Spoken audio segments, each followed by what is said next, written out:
Assalamualaikum warahmatullahi wabarakatuh. Bismillahirrahmanirrahim. Alhamdulillahirabbil alamin. Allahumma shalli ala sayyidina Muhammadin wa alihi wa sahbihi ajmain. Min kitabi An-Nasaih Diniyah wal Wasaya Limaniyah lil Habib Abdullah bin Alawi al-Haddad rahimahullah ta'ala, nafa'ana bi ulumih wa ulumi masyayikhihi bidarini amin ila an qala fadlun nikah. Wa alamu rahimakumullah anna lin nikahi fadlan wa fawaida wa manafi'a dunyawiyatan wa ukhrawiyatan. Wa qad warada targhibu fihi kitaban wa sunnah. Qala ta'ala fankihu ma taba lakum minan nisa'i masna wa sulasa wa ruba'. Kemudian lagi Al-Habib Abdullah bin Alawi al-Haddad, beliau meneruskan nasihat beliau pada mengenai tentang keutamaan nikah, yang mana beliau berkata radhiyallahu an, yang artinya ketahui oleh kalian, semoga Allah memberikan rahmat kepada kalian semua, amin ya rabbal alamin. Sesungguhnya nikah itu ada mempunyai keutamaan dan faedah serta manfaat dunia dan akhirat. Dan sungguh mendatang anjuran baik di dalam Al-Quran ataupun hadis, seperti firman Allah subhanahu wa ta'ala, fankihu ma taba lakum minan nisa'i masna wa sulasa wa ruba'. Nikahilah oleh kalian wanita-wanita yang kalian sukai, baik 2, 3 ataupun 4. Wa qala ta'ala, Allah berfirman lagi, wa ankihul ayama minkum wassalihina min ibadikum wa imaikum. Dan kawinkanlah orang-orang yang sendirian di antara kamu dan orang-orang yang layak daripada hamba sahayamu yang laki-laki ataupun yang perempuan. Artinya orang-orang yang bujang, jika memang sudah waktunya untuk nikah, dinikahkan. Begitu pula para hamba-hamba sahaya pun nikahkan, hamba dengan hamba, budak dengan budak. Kalau memang dia sudah sampai waktunya dan kalau dia memang mampu. Iyakunu fuqara yughnihimullahu min fadlih. Apabila mereka yang nikah itu fakir, maka Allah subhanahu wa ta'ala akan menjadikan dia itu mampu. Allah akan mengayakkan daripada karunia-Nya. Ini adalah janji Allah subhanahu wa ta'ala. Lalu ada orang yang berkata, kenapa kami nikah tidak kaya-kaya juga? Kenapa kami tetap dalam keadaan fakir? Padahal janji Allah, yakunu fuqara yughnihimullah min fadlih. Apabila mereka itu fakir, maka Allah akan mengayakkan mereka dengan karunia-Nya. Wallahu wasi'un alim. Allah itu maha luas pemberiannya dan maha mengetahui. Jika memang ada sebagian masih belum dikayakan, masih belum berkecukupan, masih fakir, maka bukan mestinya meragukan dengan firman Allah ini, tapi hendaklah kembali kepada diri masing-masing, apakah benar niat di dalam nikah dan kawin itu mengikuti sunnah Rasulullah sallallahu alaihi wasallam. Jadi asalnya sebagian tafsir menyebutkan, kalau orang itu benar-benar nikah niatnya mengikuti sunnah, maka janji Allah Ta'ala ini pasti akan dia dapatkan. Jadi kalau ada sugih-sugih, kata kaya-kaya, harus introspeksi diri dahulu. Mungkin salah di dalam niat nikah nih. Mungkin lebih mementingkan syahwatnya, hawa nafsunya, sehingga lupa dengan niat sunnah Nabi. Mestinya an-nikahu min sunnati. Nikah itu adalah sunnah. Niatkan untuk mengamalkan sunnah, maka Allah subhanahu wa ta'ala akan mencukupkan dia. Baik dia diberi kekayaan zahir atau diberi kekayaan batin. Kekayaan yang batin, kekayaan yang zahir, kecukupan yang nampak berupa harta dan lain-lainnya. Kalau kekayaan yang batin diberikan sifat qanaah, sifat merasa cukup dengan pemberian Allah. walaupun dia diberi sedikit namun merasa selalu cukup, itu adalah kaya yang sebenarnya. Al-qana'atu adalah kanzun la yafnah. Wa qala Rasulullah sallallahu alaihi wa alihi wa sahbihi wasallam, ya ma'syarasy syabab man istata'a minkumul ba'ata falyatazawwaj. Rasulullah sallallahu alaihi wasallam juga bersabda, wahai kaum pemuda, siapa mampu di antara kalian apabila sudah mampu untuk kawin, baik kemampuan zahir atau kemampuan batin. Zahirnya ada uangnya, batinnya misalnya juga dia mampu dengan memberikan nafkah kepada istrinya zahir dan batin, maka hendaklah nikah. Fa innahu aghaddu lil basari wa ahsanu lil farji, karena dengan nikah itu dia mampu menjaga pandangannya dan mampu memelihara kemaluannya. Wa man lam yastati' fa alaihi bis-shaum fa innahu lahu wija. Barang siapa tidak mampu nikah namun syahwatnya tinggi sekali, maka hendaklah dia berpuasa, maka sesungguhnya puasa itu menjadi pengendali baginya, sebagai kendali. Karena ketika seseorang itu berpuasa berarti dia menyempitkan jalan-jalannya syaitan. Inna syaitan yajri min ibni Adam majrad dam. Syaitan itu berjalan di tubuh manusia, yaitu di tempat jalan-jalannya darah. Di situ berjalan menggoda kita, mengganggu kita. Manakala kita berpuasa, jalan-jalan darah itu menjadi sempit sehingga syaitan kesusahan juga mengganggu. Maka itu hikmahnya puasa bisa menahan syahwat dari kaum laki-laki dan ataupun perempuan. Wa qala sallallahu alaihi wa alihi wasallam, man arada ay yalqallaha tahiran mutahharan falyatazawwajil harair. Barang siapa, Rasulullah bersabda, barang siapa yang ingin berjumpa dengan Allah dalam keadaan suci lagi tersucikan, maka hendaklah dia kawin dengan perempuan-perempuan yang merdeka. Wa qala alaihi salatu wassalam, arba'un min sunanil mursalin al-haya'u wa ta'atturu was-siwaku wan nikah. Nabi lagi bersabda, ada 4 perkara daripada sunnahnya para rasul. Yang pertama, mempunyai rasa malu, kemudian memakai minyak wangi dan bersiwak serta nikah. Itu sunnahnya para rasul. Wa qala alaihi salatu wassalam, tanakahu takatharu fa inni mukasirun bikumul umama yaumal qiyamah. Nikahlah oleh kalian, saling nikahlah kalian laki dengan perempuan, niscaya jumlah kalian menjadi banyak, sesungguhnya aku nanti berbangga dengan umat-umat yang lain karena umatku ini yang paling banyak. Jadi Nabi itu sangat bangga umatnya itu banyak. Jadi apabila orang nikah, beliau senang karena akan bertambah umatnya Rasulullah, akan bertambah umatnya Nabi Muhammad. Beliau itu bangga. Jadi apabila kita niat nikah itu mengikuti sunnah Nabi, di antara niatnya adalah untuk membanggakan Rasul sallallahu alaihi wa alihi wa sahbihi wasallam. Wa qala alaihi salatu wassalam, idza tazawwajal abdu faqad istakmala nisfad din falyattaqilla fin nisfil baqi. Dan Rasul sallallahu alaihi wasallam lagi bersabda, jika seorang hamba itu kawin, sudah nikah dia, maka sungguh dia menyempurnakan separuh dari agamanya, dan hendaklah dia bertakwa kepada Allah dalam separuh sisanya. Jadi maksudnya setengah sudah terpelihara urusan-urusan agama.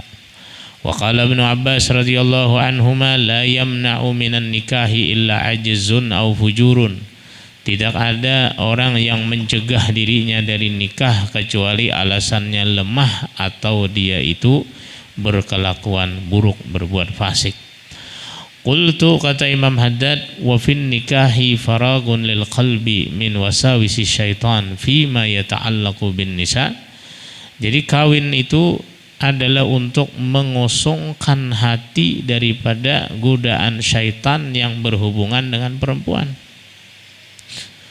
Wa rubbama ya'ridu ba'da dzalik lil insan wa huwa fi salatihi waqifan baina yadayillah. Kadang-kadang urusan nikah, urusan berhubungan suami istri itu kadang-kadang datang kepada sebagian orang padahal dia dalam sembahyang. Kadang-kadang dalam sembahyang mahayal berhubungan. Nah, maka yang demikian maka di hadapan Allah, di hadapan dalam sembahyang mahayal itu kata Imam Haddad godaan-godaannya nih. Aw wa huwa yatlul Quran, atau dia sedang membaca Quran tapi mahayal ke sana. Aw wa huwa fi zikrillah, atau dia berada di dalam zikrullah lalu hatinya mahayal berhubungan tadi.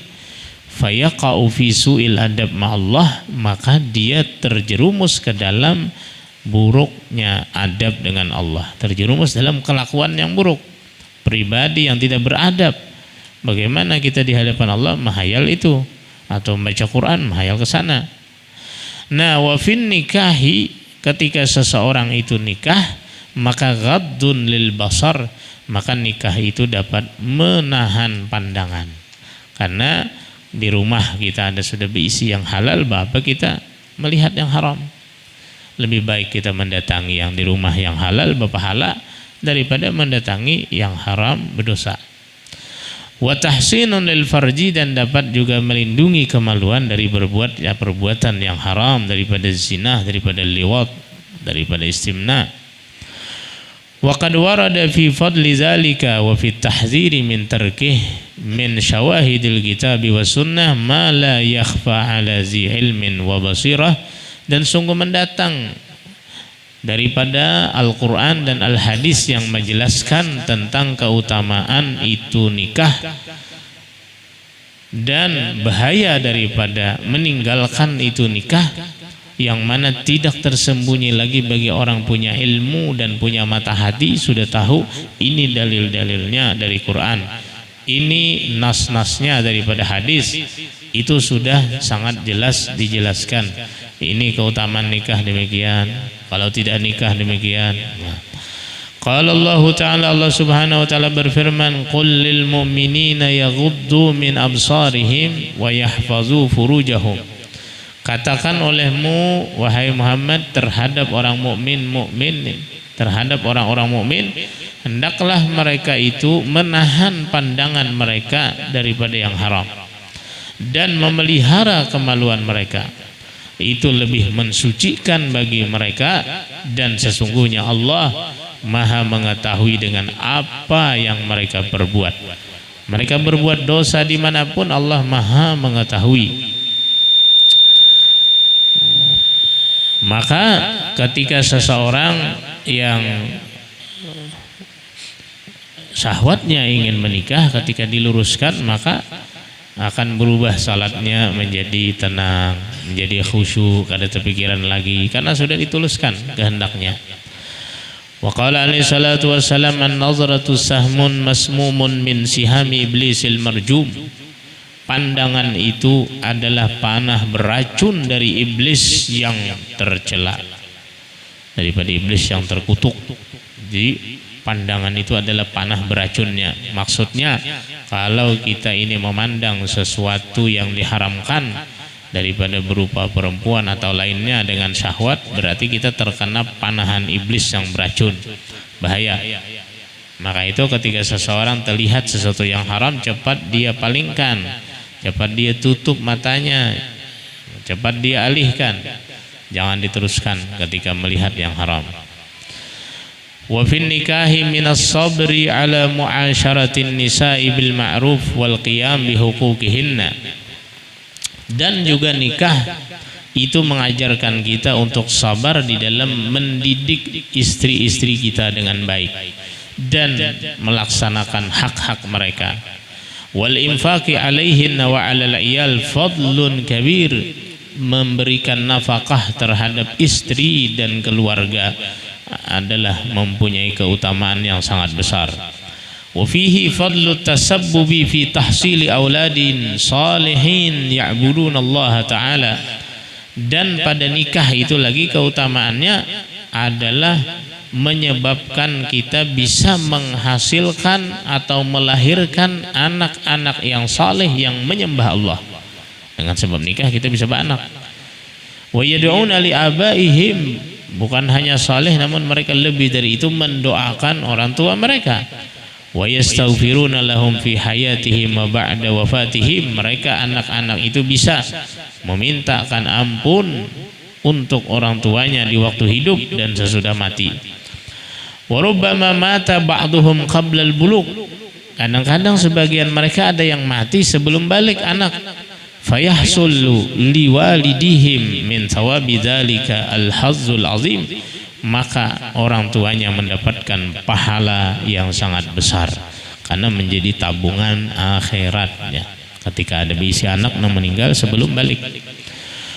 Wa fi tarbiyatihim 'anil aulad wa husnal qiyam bihim la siyamal banat minhum thawabun katsir wa fadlun kabir, dan dalam mendidik mereka anak-anak juga dan melaksanakan tugas kita kepada anak itu pun juga lebih-lebih lagi anak perempuan itu pahalanya sangat banyak, keutamaannya sangat besar.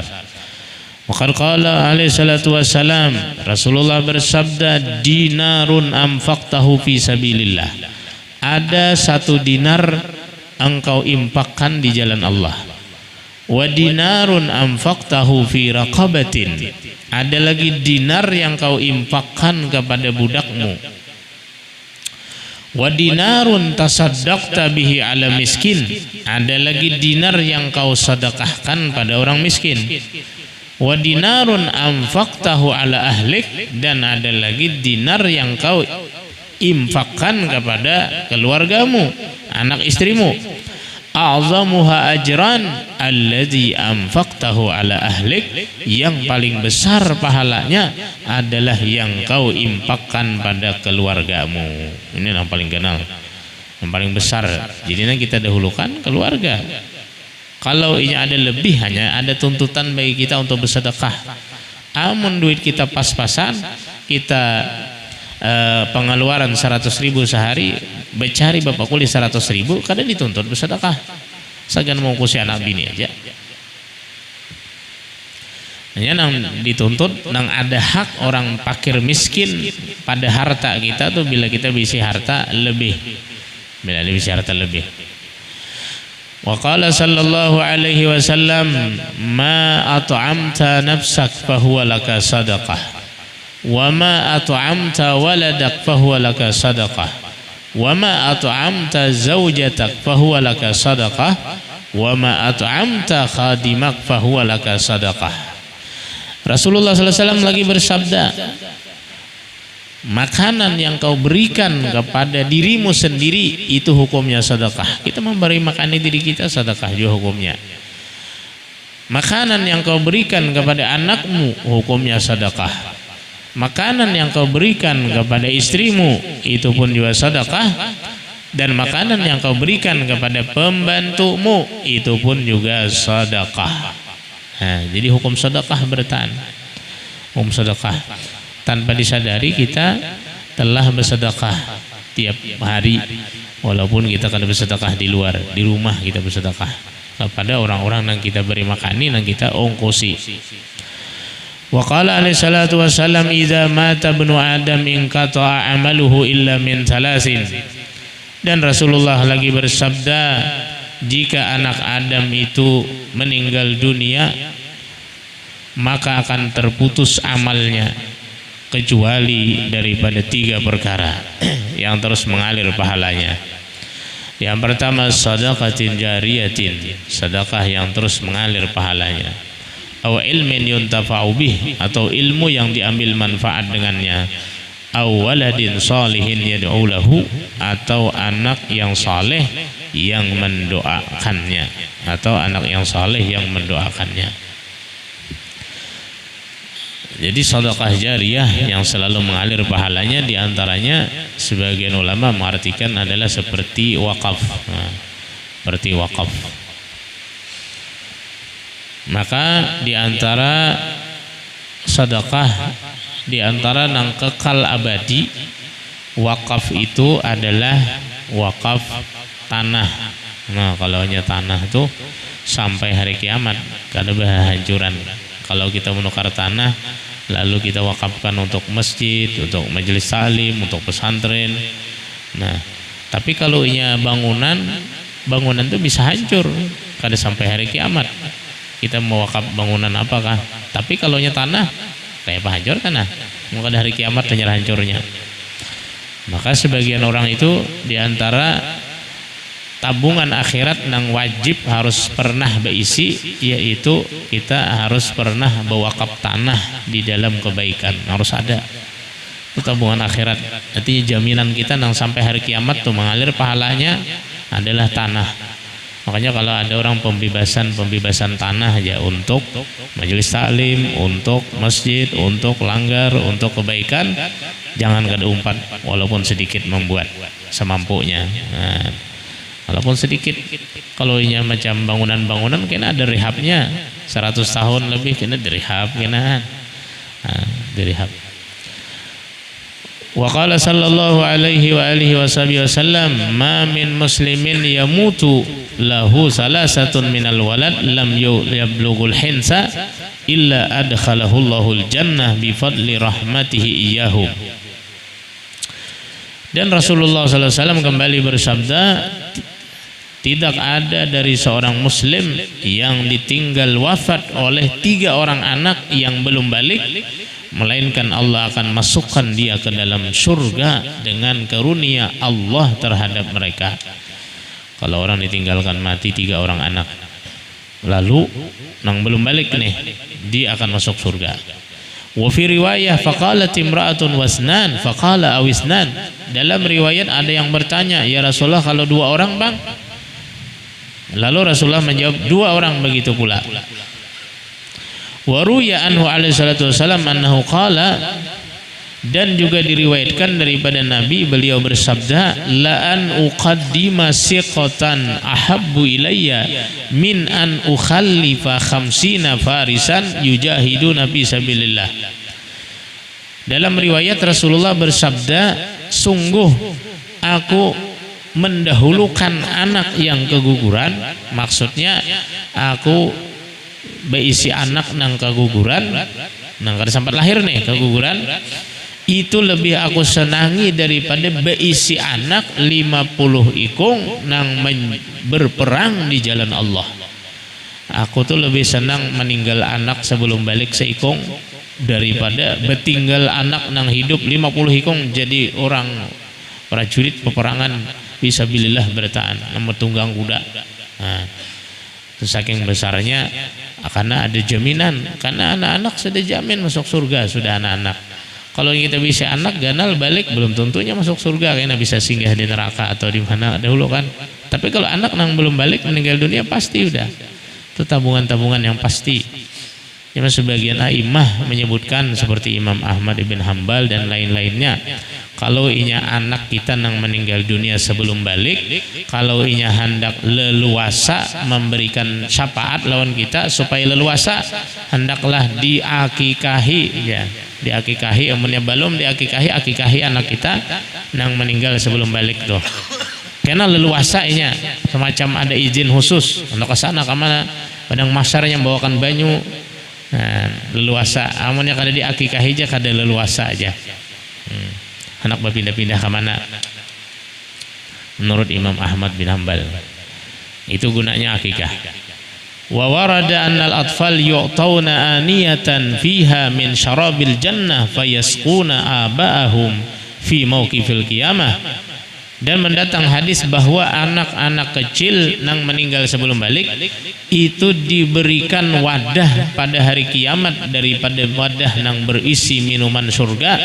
Mereka mencari orang tua mereka pada hari kiamat di padang mahsyar.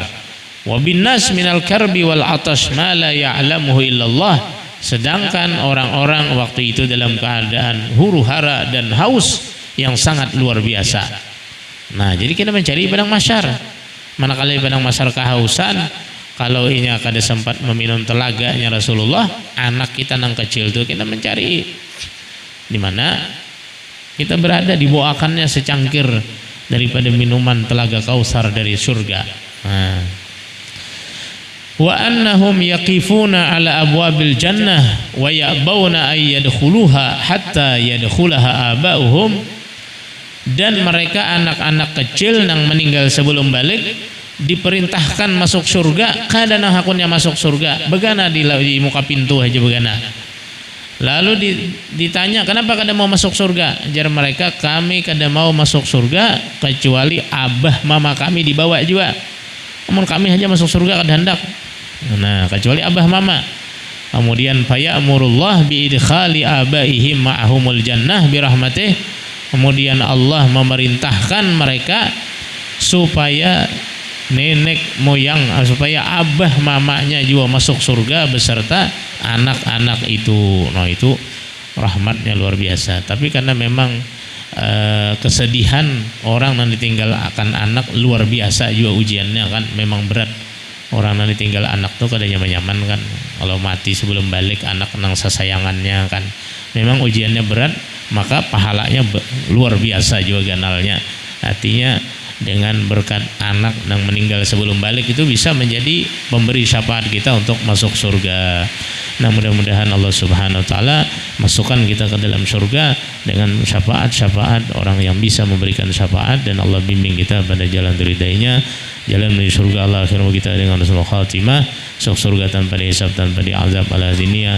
Kulinatin salihah ila hadratin Nabi sallallahu alaihi wasallam. Al-Fatihah.